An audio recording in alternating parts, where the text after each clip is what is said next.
কিছুদিন আগে ছাত্র শিবিরের ঢাকা বিশ্ববিদ্যালয় শাখার সেক্রেটারি এস এম ফরহাদ বললেন যে ছাত্র শিবির কারো রক কেটেছে কিনা আপনারা গুগলে সার্চ দিয়ে দেখবেন, কিছুই পাবেন না।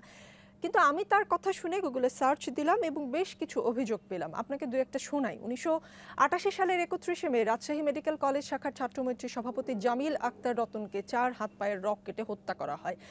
1989 সালের রমজান মাসে ছাত্র ইউনিয়নের রাজশাহী বিশ্ববিদ্যালয় শাখার সভাপতি গাজী গোলাম মোস্তফাকে ইফতারের দাওয়াত নিয়ে গিয়ে হাতের রক কেটে দেওয়া হয়। এরকম আরও বেশ কিছু অভিযোগ গুগলে সার্চ করে আমি পেয়েছি। সত্য মিথ্যা আসলে আরেকটু ইনভেস্টিগেট করলে হয়তো আমি বের করতে পারতাম। মানে শিবির কেন রক কাটে এবং সেটা কি আসলে কেবলই মিথ? সত্যতা নিশ্চয়ই আছে। এমনি এমনি তো যা রটে তার তো কিছু বটেও নাকি? আচ্ছা, অনেক অনেক ধন্যবাদ আপনাকে। শিবির রক কেটেছে কিনা সেটা একটা প্রশ্ন। কাটলে কার কার কেটেছে, কতটা কেটেছে, কোন সময় কোন জায়গায় কেটেছে এবং কেন কেটেছে, 3 প্রশ্ন, একের মধ্যে 3। তা আমি এর জবাব অবশ্যই দেব। কিন্তু এও কি আপনি একটু লক্ষ্য করেছেন, একজন সচেতন নাগরিক হিসাবে আমি বাদ দিলাম আপনি সাংবাদিক, অবশ্যই আপনি সাংবাদিক, এটাকে একদিকে রাখলাম। একজন দায়িত্বশীল নাগরিক হিসাবে আপনার কাছে আমার জানার বিষয় যে শিবিরের ছেলেদের একটা ইটের উপরে মাথা রেখে আর একটা ইট দিয়ে এই রাজশাহী বিশ্ববিদ্যালয়ে একজন করে 4 জনকে খুন করা হয়েছে, এটা কি আপনি জানেন? সেটা যারা করেছে তাদেরকে প্রশ্ন করব। খবর নেবেন। জি, প্রশ্ন করব তাদেরকে। 2 নম্বর, হ্যাঁ ঠিক, আপনি খবর নেবেন। 2 নম্বর হলো যে আপনি অত দূরে যাব না, ভেরি রিসেন্ট পাশে চলে আসেন। এই যে বিশ্বজিৎ নামে একটা ছেলে, ও একজন দর্জি, একটা আন্দোলনের সময় দৌড়ে আত্মরক্ষা করতে গিয়ে সে হয়তো মনে করেছে রাস্তায় থাকলে আমার কোনো বিপদ হবে, একটা ভবনে সে আশ্রয় নিয়েছিল। সেখানে তাকে শিবির বলে কুপিয়ে জায়গায় শেষ করে দেওয়া হলো।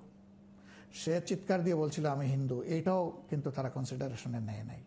তুই শিবির, এইটা বলেই তাকে এইভাবে কুপিয়ে স্পষ্ট দিবালুকে হত্যা করা হয়েছে এবং তাদের কিছু শাস্তি হয়েছে। আমি জানি না আলটিমেটলি সেই শাস্তি বাস্তবায়ন কতটুকু হবে।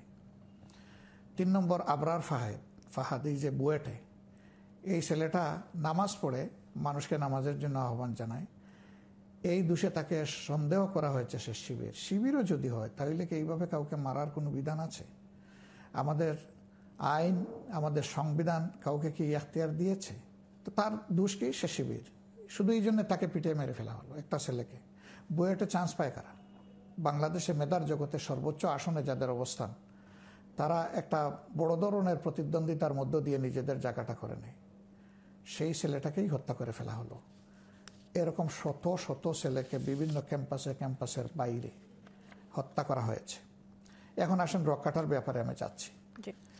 রক কাটার ব্যাপারে সুনির্দিষ্ট কোনো অভিযোগে যদি মামলা হয়ে থাকে এবং বাংলাদেশের আদালতে যদি এটা প্রমাণিত হয়, তাহলে যে যার শাস্তি পাওয়ার পাবে। আমি তার পক্ষে দাঁড়াবো কেন? প্রশ্নই উঠে না। সে শিবির হোক আর যেই হোক, এই ধরনের অপকর্ম যেই করবে শাস্তি সে পাক, এটা আমি দাবি করি। কিন্তু শিবির রক্ষাটা এইটা বলে যে প্রপাগান্ডা চালানো হয় আমাদের বিরুদ্ধে, তার বাস্তবতা চ্যালেঞ্জ করে আমরা বহুবার বলেছি কতগুলা রোগের রগ কোথায় কাটা হয়েছে আমাদেরকে কেউ দিয়ে একটু সাহায্য করেন। এবং সেইগুলার ব্যাপারে যে সমস্ত অভিযোগ হয়েছিল সেই অভিযোগগুলো আদালতে কিভাবে নিষ্পত্তি হয়েছে তা সহ একটু আমাদেরকে দিয়ে সাহায্য করেন। অভিযোগ যেহেতু আমাদের বিরুদ্ধে, তাইলে অভিযোগকারীদের দায়িত্ব হচ্ছে বিষয়টা আমাদেরকে দিয়ে সহযোগিতা করা। তারা যদি ওই রকম কোনো অভিযোগ দিয়ে আমাদেরকে সহযোগিতা করেন, আমরা সেগুলো দেখব। কিন্তু এবং সেই ক্ষেত্রে আমাদের আপনাদের বিরুদ্ধে আপনাদেরও তো এগিয়ে আসতে হবে। আপনাদের দলের কেউ যদি এরকম করেই থাকে, আমি শুরুতেই বলেছি যা রটে তার কিছুটা হলেও বটে, আপনাদেরও তো দায় আছে খুঁজে বের করে তাদেরকে দলীয়ভাবে সাজা দেওয়ারও তো একটা রীতি আছে নিশ্চয়ই। হ্যাঁ, অবশ্যই আছে, থাকবে না কেন? যদি কেউ এরকম অপরাধ করে তাকে তো অবশ্যই একটা শৃঙ্খলার আওতায় আনতে হবে, ব্যবস্থার আওতায় আনতে হবে, পদক্ষেপ নিতে হবে। আমরা নেই, যখন যেটা প্রয়োজন মনে করি নেই। আমি রক্ষাটা হিসেবে বলছি না। কেউ দলীয় শৃঙ্খলা ভঙ্গ করলে এবং কারো উপরে আঘাত করলে অন্যায়ভাবে, সেটা অবশ্যই আমরা নেই, নিব না কেন? সব সংগঠন নেই, আমরাও নেই।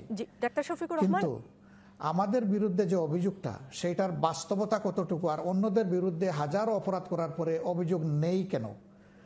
না প্লিজ একটু আপনাকে বলতে হবে।